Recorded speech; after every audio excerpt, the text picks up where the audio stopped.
So Sonia's been coming out in the mornings and doing the cross-pollinating with these guys, taking the pollen from the males and cross-pollinating it with the female blooms. That's something I'm not all that familiar with, but she's been doing it.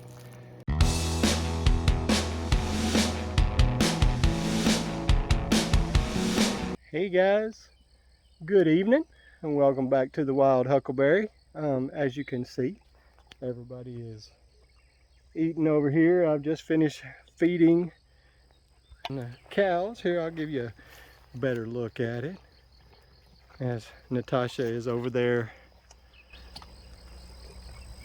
stealing from the goats, taking their food, and everybody's running up here to try to get this one bucket that's right here. See, everybody's fighting over it. Mercy, one bucket of food. Of course, Val's over there picking up cubes while everybody's over there. Thor's enjoying his. Just welcoming you back, letting you know that things are going all right here.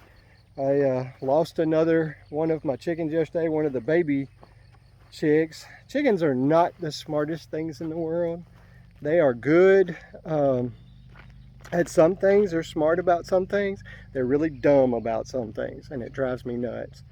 The juveniles like to sleep on that bottom, and I keep trying to put them up in the top and getting them to sleep, and instead of staying up there, they decide that they want to sleep somewhere different. Well, last night they decided they wanted to sleep in the front part of it. Well, the problem with the front part of it is I have blocks up there holding the food and water in there. Well, when it's holding the food and water in, it's just I don't know, 8-10 inches from the wall, the fence part of it, and so they piled in there, and apparently one of them got on the bottom, and I don't know if it suffocated or they squished her, if they crushed her down below or what, but sure enough, I lost one of them. She died. Whoop, got a horsefly out here, just what I don't want. But so lost one of those, not to an animal or anything. But we're getting ready to go to the Okie Homesteading Expo and trying to get everything done. And we have finally got the stuff going. Not everything. Don't misunderstand me. Not everything is moved in and all, but we finally have things moved in so that my in-laws can now come out here and live. They're going to be out here so that Lee can take care of the animals and such while we're gone. And so we had to be sure that we got everything moved in, and finally today, we were going to do it yesterday, and busy day. I'll show you part of what my busy day was here in a bit. But yeah, it was a busy day yesterday, gone crazy. And so we didn't get the chance to finish that out and do that, but we did get it done today. We've got everything over here. Their refrigerator, I don't know if you guys knew this or not, but our refrigerator has been at the old place, and their refrigerator has been in our garage, and that's what we've been using as a refrigerator. So every time we wanted something, we had to go in the garage to get something. So, not fun. I'm glad to not do that anymore. My refrigerator is in my house now. Somebody's, oh, no, I thought I saw something. There's somebody outside. Whoop, about fell down. And Thor doesn't like it. But anyway, so we've got things finally going for them to move in. They're coming out tonight and staying the night. Lee's finally going to stay the night here with us, and I'm ready for that to happen. So you guys will see this video on Memorial Day, so I say happy Memorial Day to you, And thank you to all who have served, and especially to those who have paid the ultimate sacrifice for our freedom, so that I can be free to have 6 acres and animals and do what I really love doing, which is taking care of animals and trying to homestead and all. So thank you, thank you, thank you to those who have served, and especially those who have given the great sacrifice. So hope you enjoyed the video. Hope maybe you'll get to see you at the Okie homesteading. I don't know. We'll see. Should be a good time. Should be a lot of learning happening. And so you guys have a great one and enjoy the video, and give us that thumbs up. Subscribe to the channel. You know, make a comment. We love comments. I'll do my best to answer back to you. So see you later, guys. Well, we got another moving day. After I got the chicks out of the brooder there, I decided that a really good use of that would be to put the rabbits in it, so I could really well clean their cages and move them. So now, look at that. The rabbits and the chicks all moved out of here. No more animals in our garage. I am certainly happy about that. And I'll show you where the rabbits are now going to reside. Lovely picture of my trash can, huh? Go around here and hop up on the front porch. And here is where the babies are going to be now. This is where they're going to stay for the moment. Get them out where they're out in the air, out where it's not so cramped and got the cages all well cleaned out. You see they're just enjoying it. She's munching on some hay, and she's just laid out here beside the house. Surprised they're not on top of it, but I think this will work out well for them. It's not, if it gets too hot, we have a fan we can bring out here and put out and keep them a little cooler. But I think otherwise they'll be okay. Excuse me, because they get plenty of air. That's south that way, so they should be good with getting good breeze during the summer, since most of the air comes out of the south. But there we go. The rabbits are sitting in their new place, and I think they're gonna like it. And let's just hope that I eventually get those hutches built. I'm not much of a builder, and I'm gonna get it done, but Lord only knows when. So since the rabbits and the chicks have been moved out, and the refrigerator, I should say, my side of the garage is finally getting to the point where I might be able to use it eventually. We got to move some more things around. I don't think I showed you guys this. Sonia, you have to understand, my wife loves to do things like this, and she bought this little system for putting things up in the air on the garage, so you know we could walk under it and but have more storage. And this is all our Christmas stuff. We've always in the past put it in the shed and had a problem with mice getting in it, but now we shouldn't have that problem because it's way up there, which as you can see is, well, I'm almost 6 foot tall, and I've still got a good distance there, so it's not going to be a problem.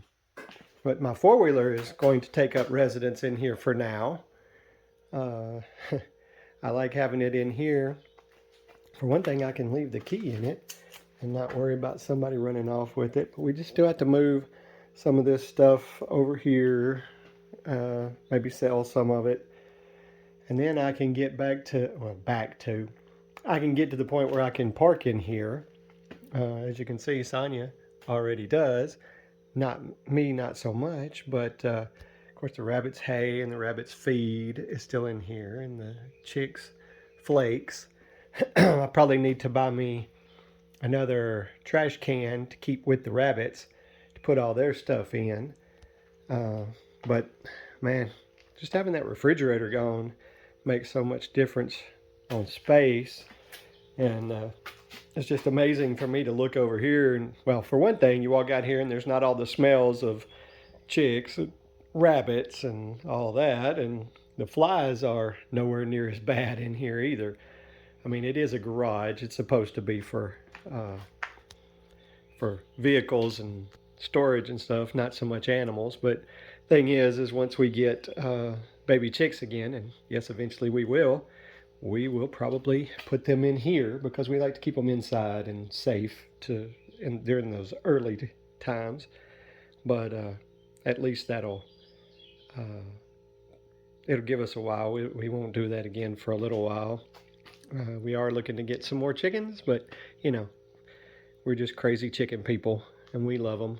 So anyway, that's a big deal that we've taken care of here, and I'm very excited about it. Also, thought I would give you an update on flowers in my mother-in-law's garden here. I think those little red ones right there are so pretty. They're so neat, the red with the yellow in the middle. Look at the bumblebees, they like them. But there's a lot. Oh, here's some more right here that you can get a really good look at. Aren't they pretty?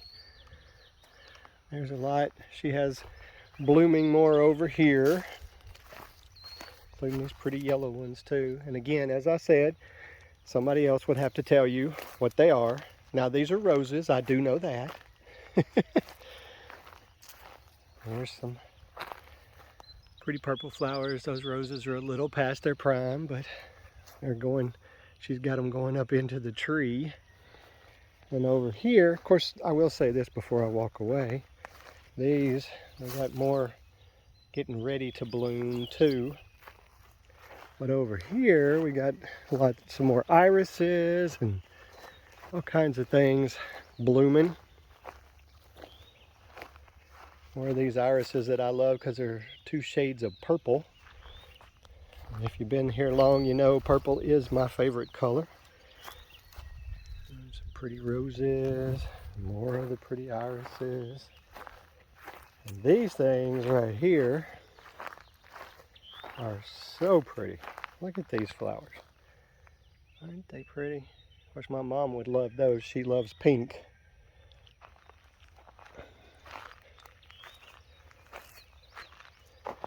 She likes, if you can't tell, and this one's struggling, but I think it's beginning to come back right now. But if you can't tell, my mother-in-law loves roses. She loves roses. More irises over there, more roses. Some of these. More roses. No blooms yet, but rose bush at least. Another rose bush. And then these pretty purple flowers. So that's how her garden, her flower garden is going. So let's give you a quick update over here on Sonia's garden, because things are coming along nicely.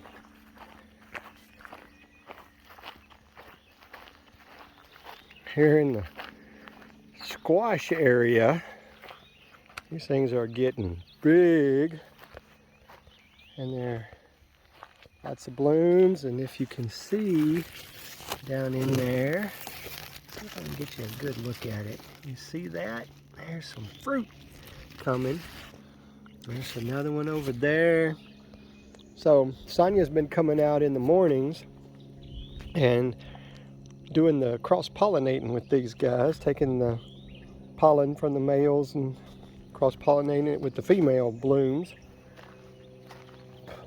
That's something I'm not all that familiar with, but she's been doing it because she has read about it. And if you don't know, the male blooms are the ones that are just the bloom, and the female blooms are the ones that have the fruit growing on them. So, little knowledge that I didn't have till a few days ago, but here's the carrots are getting up. Here's some different herbs, or as some people say, different herbs growing. Still got the flowers blooming underneath. And they have, this stuff is getting so big.